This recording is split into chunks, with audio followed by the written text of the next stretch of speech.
Welcome back, students. So today we are going to discuss another new topic, that is transfer and transmission of shares. So we'll discuss what is transfer first, next what is transmission, and we'll discuss the difference between transfer as well as transmission. So coming to the first part of the topic, that is transfer. So what do you mean by transfer? So transfer is when the interests of the company are generally passed from one member to another member through an instrument. It is generally termed as transfer. So transfer is when the interest of the company is passed from one member to another member by an instrument, you call it as transfer. So when I say interest of the company, what are the interests of the company? Generally, interest of the company means when shares, debentures or any other instruments.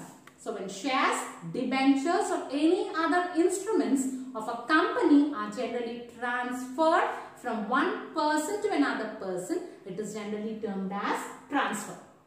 So this is generally dealt in section 644 of Companies Act. So what section 44 says is, a company has different shares and debentures, and this different shares and debentures are generally the movable properties of a company. As these are movable properties, it can be transferred. So what section 44 says? All movable properties of a company can be transferred, but certain restrictions should be placed by the company in order to transfer the movable securities. Clear? And coming to the provisions relating to transfer. Companies Act lays down certain provisions when a person is transferring his shares, debentures or any interest of the company. So what is it? The first one is instrument of transfer. So in order to transfer shares or debentures, there should be an instrument. And this instrument should be signed by both transferor as well as transferee. And it should be stamped by both the transferor as well as transferee.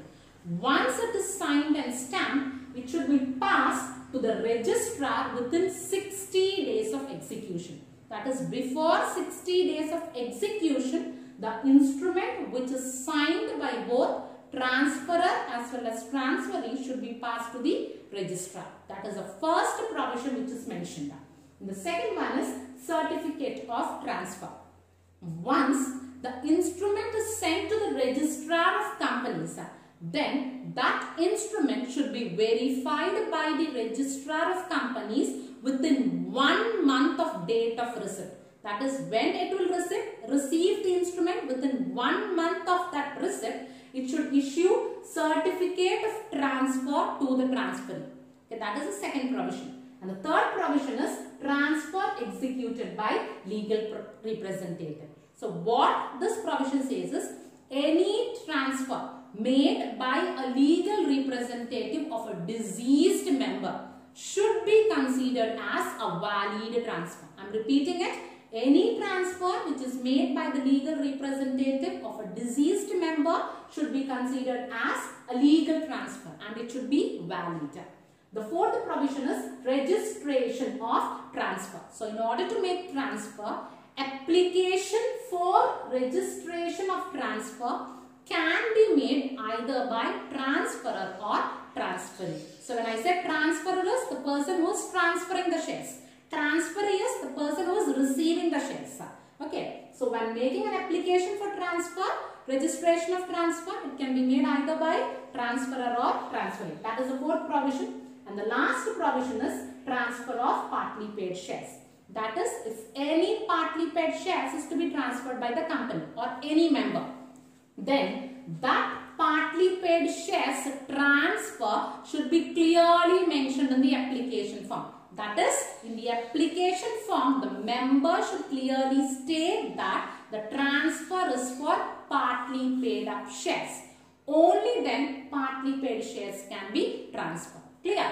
So once the provisions is over, next what you have to know is types of transfer. Generally, we have two types of transfer. The first one is forged transfer and the second one is blank transfer. So the first one, forged transfer.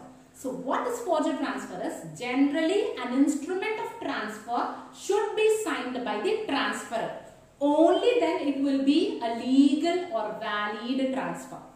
And under certain circumstances, what happens is the instrument of transfer is forged by another person instead of a transferor. Then that type of transfer is generally termed as forged transfer. So when the sign in the transfer form is signed by another person, not a transferor, not the original transferor, then that type of transfer is termed as forged transfer. And this forged transfer is not legally valid. It is generally void.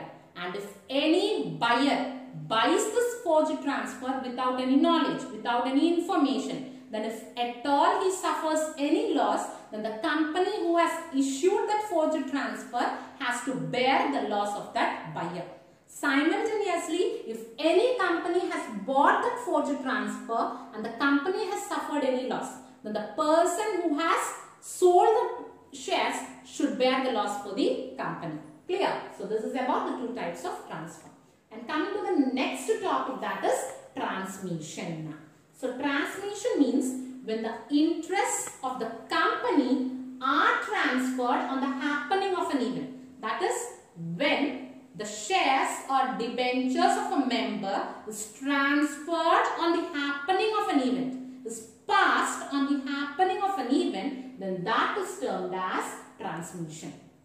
Okay, so I am repeating it. Transmission is when the shares, debentures or any interest of the company is passed on the happening of an event, you call it as transmission. So when I say happening of an event, what is that event? When any insolvency takes place, death takes place, lunacy takes place or insanity takes place, and on the basis of this event, if any shares or debentures are transferred, it is termed as transmission. Clear? So what are the methods of transmission? The first method of transmission is death of joint holder of shares. That is, if the shares is held by two holders and if one holder dies, then the immediate survivor of that holder gets the shares. Okay, so that is death of joint holder of shares. That is when a joint holder dies, then the immediate survivor gets the transmission of shares. And the second one is death of sole holder of shares. That is when a person who is holding the shares dies, then the legal representative of that member will be given the transmission of shares only when legal representative certificate is submitted to the company. Clear? And the third one is insolvency of a member. That is when a member of a company becomes insolvent. Then the official assignee of this member will become the holder of the shares. Okay, and next one is unsound mind. That is when a member of a company becomes unsound mind. Then the court may appoint a person, and he will be given the transmission of shares. Clear? So these are the methods of transmission. So first one is joint holder. That is when a shares is held by two persons. One person dies, the other person will get the shares. And when the shares is held by one person alone, then his legal representatives will be given that shares. And third one, when a member becomes insolvent, the official assignee of that member will get the shares. Fourth one, when a person becomes unsound mind, then the court will appoint a representative for that member and he will be given the shares. This is about transmission. So when I say transfer and transmission, you have to know the difference between transfer as well as transmission. So what is the difference exactly is?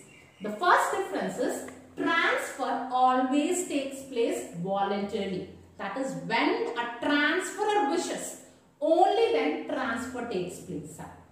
Whereas transmission takes place involuntarily. That is through the operation of law. Okay, through legal manner transmission takes place. And the second one is instrument of transfer has to be executed by both the transferor as well as transferee. So in order to make a transfer, the form of transfer should be signed by both the transferor as well as transferee. Only then transfer can be executed. Whereas in case of transmission, you don't need an instrument. Only the proof of the title is enough for transmission of shares. And the third difference is transfer is always made for a consideration, that is for a benefit, whereas transmission is not for any benefit. And the fourth difference is in transfer, the transferor has to pay a stamp duty, and that stamp duty is determined only on the basis of market value of shares. Whereas in case of transmission, no stamp duty is needed. And the last one is transfer takes place anytime. That is transfer, you can transfer anytime when you wish. But transmission takes place only on the happening of an event. That is when death, insolvency or an unsound mind or lunacy takes place. Only then transmission can be made. So that is the difference between transfer as well as transmission. Once again, transfer is when you are passing on the interest of the company whenever you want it, then that is transfer. Transmission means when you are passing on the interest of the company on the happening of any event, that is termed as transmission. Okay, that's it about it. Thank you.